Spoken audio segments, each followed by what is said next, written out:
Xullas do'stlar, kutib olinglar. Urganch ko'chalarida haqiqiy real Malibu. Yok, begi bir renk lekin gömni rengi çıktı. Yetib berasin asay.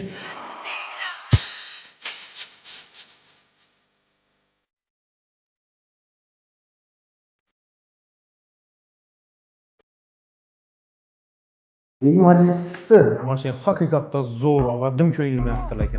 Skromni ajratganmiz, peshasini ham qarab ko'rib, aynı anda ayakları xrom bo'ladi, bilasiz-ku. Ham qarab turganmiz, ruchkasini ham qarab turibmiz.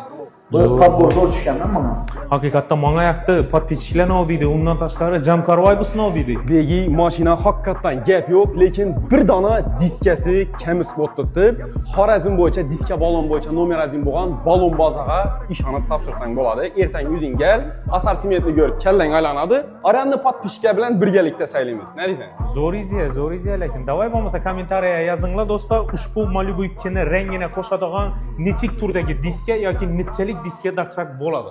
İçinden bize yakadağını bolsa saylab alışımız mümkün.